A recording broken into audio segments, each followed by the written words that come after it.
Salam jumpa umat Allah yang terkasih dalam Tuhan kita Yesus Kristus. Dalam rangka menyambut ulang tahun yang ke-100 Gereja Hati Kudus Yesus Katedral Surabaya, kita bersama-sama akan berbincang-bincang mengenai karya misi pendidikan SMA Katolik Saint Louis I Surabaya dan Katedral. Perkenalkan, nama saya Yohana Murniasih. Saat ini akan berperan sebagai moderator yang akan berbincang-bincang bersama dengan narasumber kita, Romo Alexius Dwi Widiatna, dan juga dengan Bruder Martin CSA. Seperti yang kita ketahui bersama bahwa Suster Ursulin sudah mendirikan sekolah yang dikhususkan untuk anak-anak putri. Lalu kita juga akan mengenal Bruder-Bruder CSA bersama Romo-Romo CM yang mendirikan SMA Katolik Saint Louis I Surabaya yang berada di Jalan Anita Boulevard yang kita kenal dengan Jalan Polisi Istimewa atau M. Yasin untuk saat ini.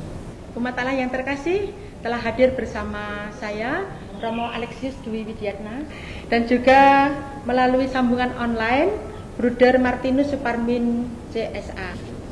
Baik, kita akan mengawali pertanyaan pertama yang akan saya sampaikan kepada Bruder Martin. Bruder, kapan CSA hadir di Jalan Anita Boulevard? Ya, terima kasih Ibu Yana. Saya akan mundur sedikit ya untuk melihat latar belakang mengapa para Bruder CSA pada saat itu hadir. Sebelum nanti saya jelaskan kehadirannya di Anita Boulevard ini. Para Bruder CSA itu hadir di Surabaya pada tanggal 28 Mei 1862. Jadi sudah cukup lama. Pada waktu itu 4 bruder kami diutus dari Oudenbosch, Belanda untuk ke Surabaya, khususnya atas permintaan dari Pater Martinus van den Elsen, Yesuit. Beliau adalah kepala misi untuk Yesuit di wilayah Jawa. Dan saat itu bersama dengan Pastor Paling Yesuit juga, mereka berdua yang meminta 4 bruder ini untuk hadir di Surabaya untuk membuka sebuah karya pendidikan. Sehingga pada tanggal 7 Juli 1862 dibukalah sebuah sekolah khusus putra untuk anak-anak Indo dan anak-anak Eropa. Dan tepatnya itu di daerah Krembangan ya. Nah, di Krembangan ini para bruder berkarya sekitar 10 tahun. Baru nanti pada tanggal 19 September 1872 para bruder ini pindah ke Kepanjen di daerah ya di dekat gereja yang sekarang.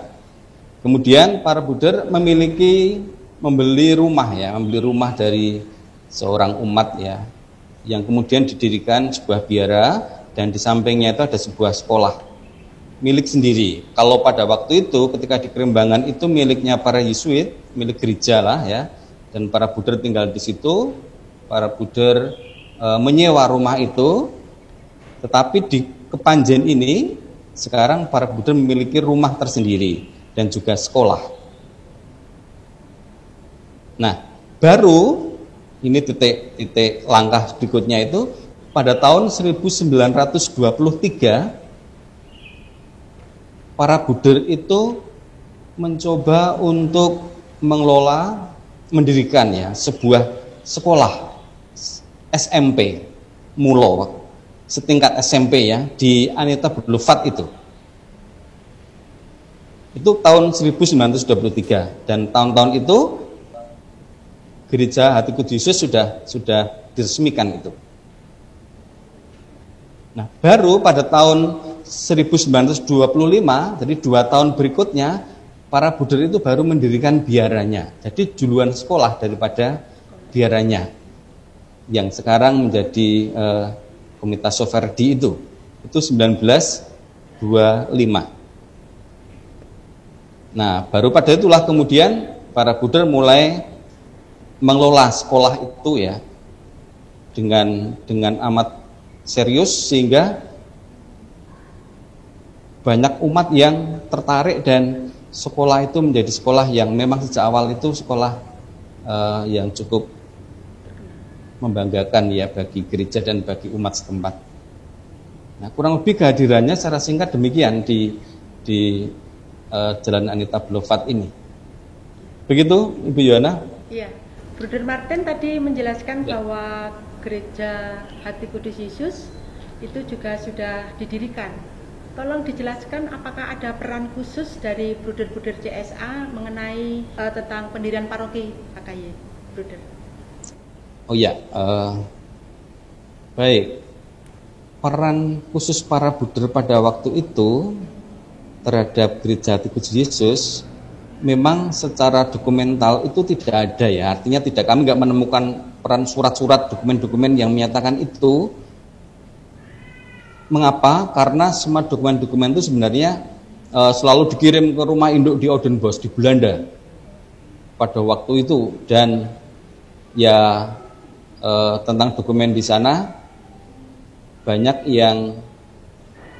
yang dimusnahkan ketika Jerman itu menyerang Belanda demi keamanan gereja dan demi keamanan tarekat-tarekat waktu itu, sehingga banyak data-data yang saya kira tentang kehadiran para Buddha, keterlibatan terhadap Gereja Hati Kudus Yesus ini banyak yang tidak tersimpan. Tetapi saya bisa melihat dalam buku sejarah gereja yang ditulis juga oleh para Buddha pendahulu, para Buddha Belanda kami, itu para Buddha melihat sebuah peluang bahwa dengan hadirnya Gereja Hati Kudus Yesus yang pada waktu itu gereja kedua setelah Kepanjen, itu perkembangan umat menuju ke arah selatan, dan itu menjadi kota waktu itu ya, artinya kota yang memang perkembangannya menjanjikan, sehingga di mana ada gereja sebaiknya ada karya misi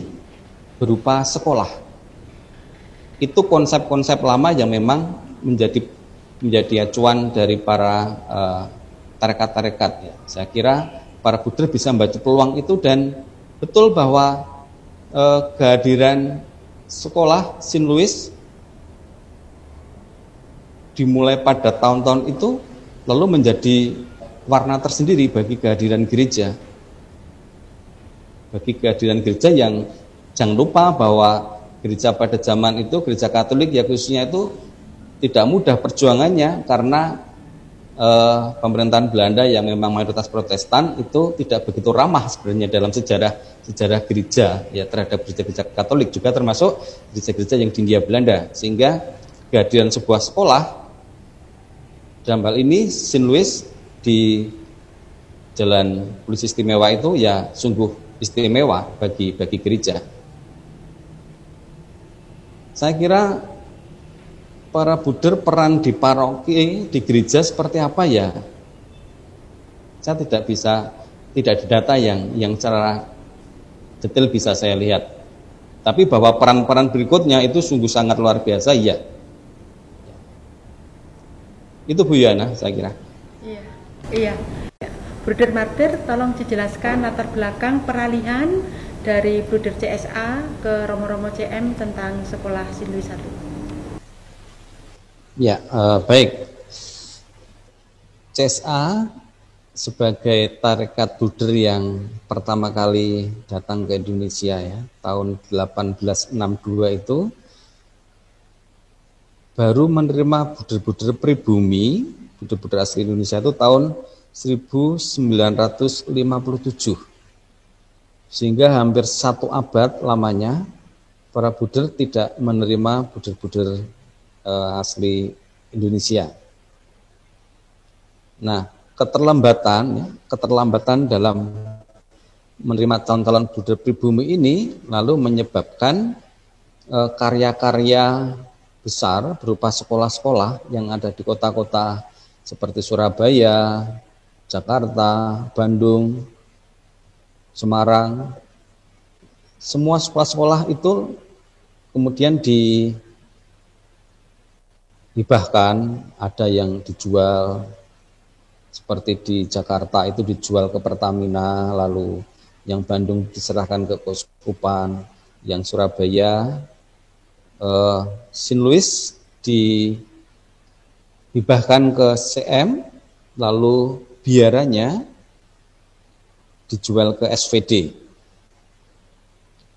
Nah, jadi keterlambatan menerima buder-buder pribumi itu yang menjadi penyebab ya.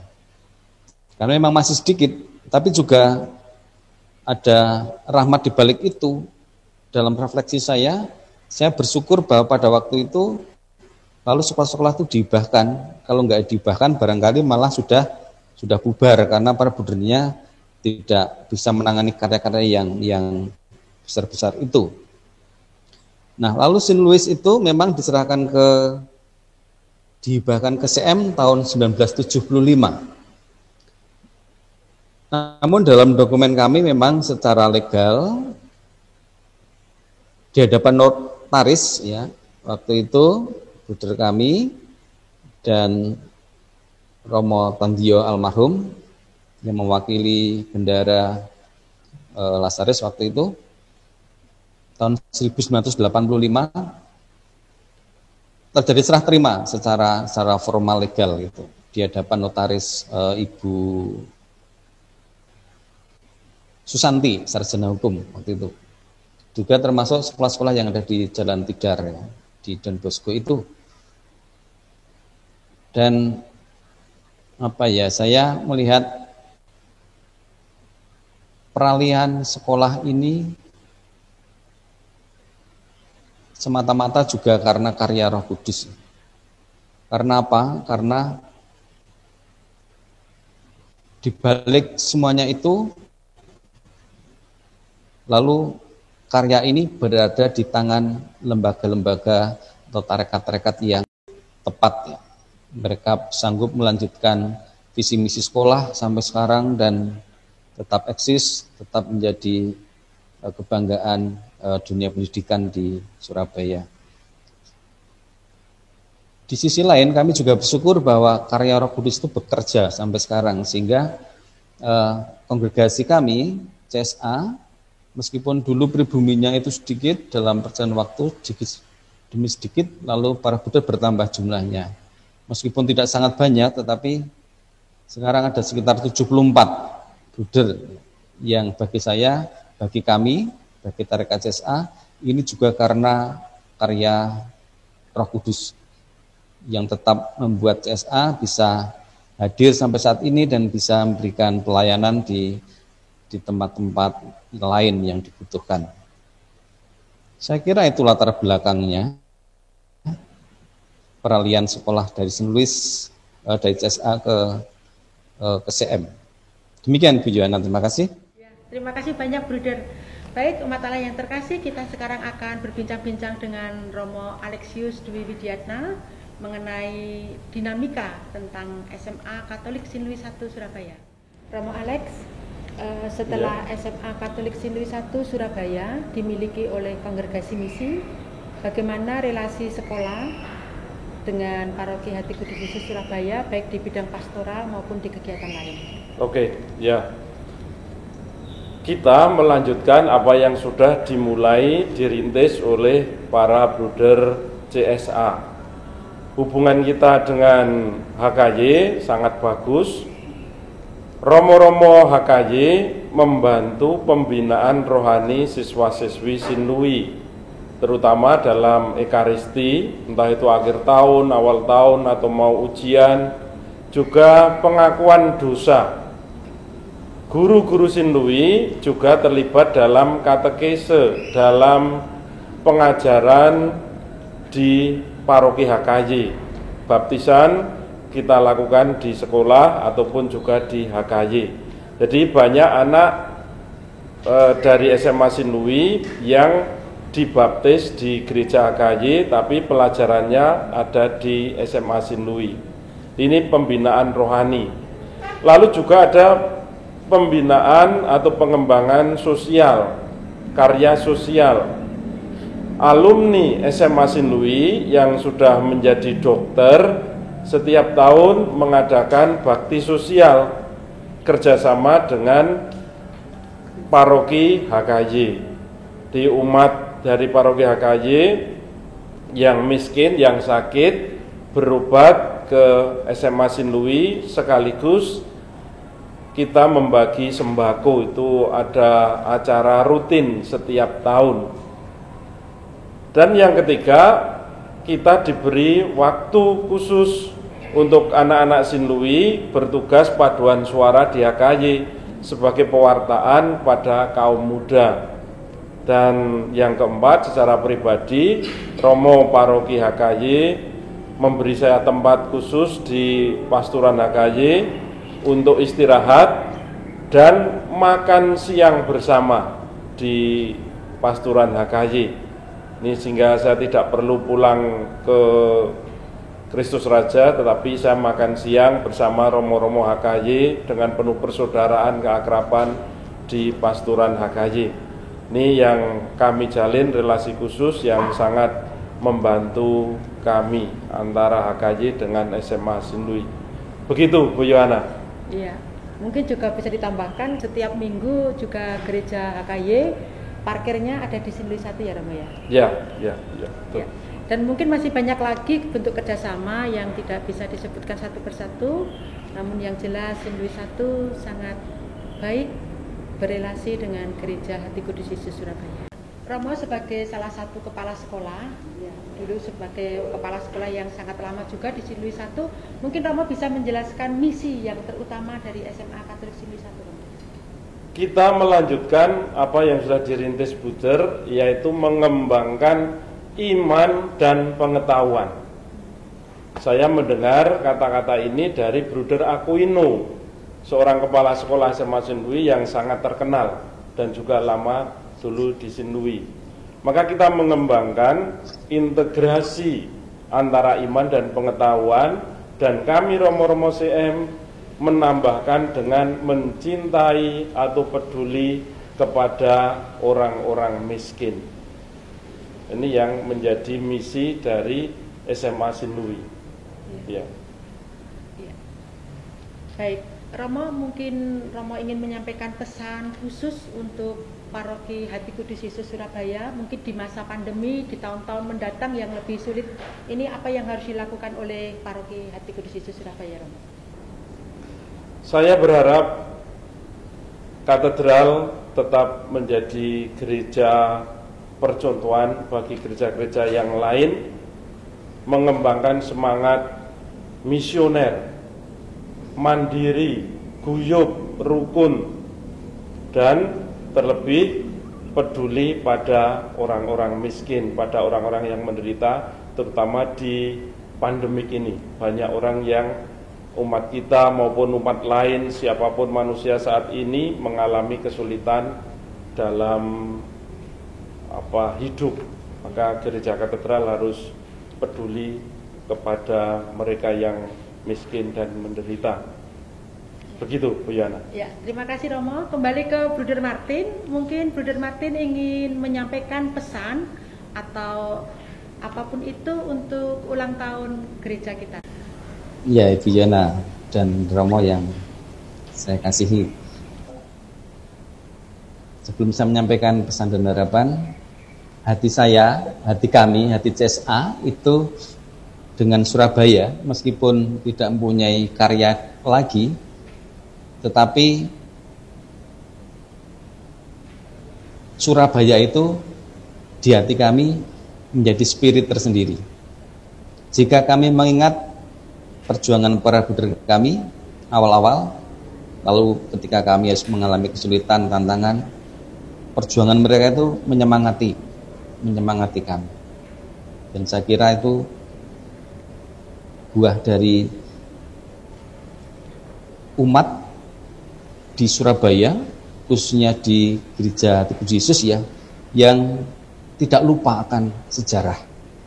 Jadi bagi saya sejarah itu penting. Untuk apa? Untuk bisa mensyukuri campur tangan Tuhan yang tiada henti peran serta Roh Kudus yang sampai sekarang lalu bisa membuat gereja Hati Kudus Yesus sampai usia 100 tahun. Itu luar biasa. Tanpa Roh Kudus dan tanpa kita refleksikan, kita tidak bisa mensyukuri itu. Dan yang kedua, gereja Hati Kudus Yesus ini simbol dari gadan umat Allah ya. Gereja khususnya di Surabaya, sehingga membangun sikap inklusif, menghadirkan kerjasama yang lintas iman dengan apapun keyakinan yang ada di sini, itu menjadi keniscayaan. Karenanya dengan cara-cara itu lalu gereja sungguh hadir ya, sungguh bisa dirasakan oleh tidak hanya oleh umat Katolik tetapi juga oleh seluruh warga masyarakat, khususnya warga di Surabaya ini.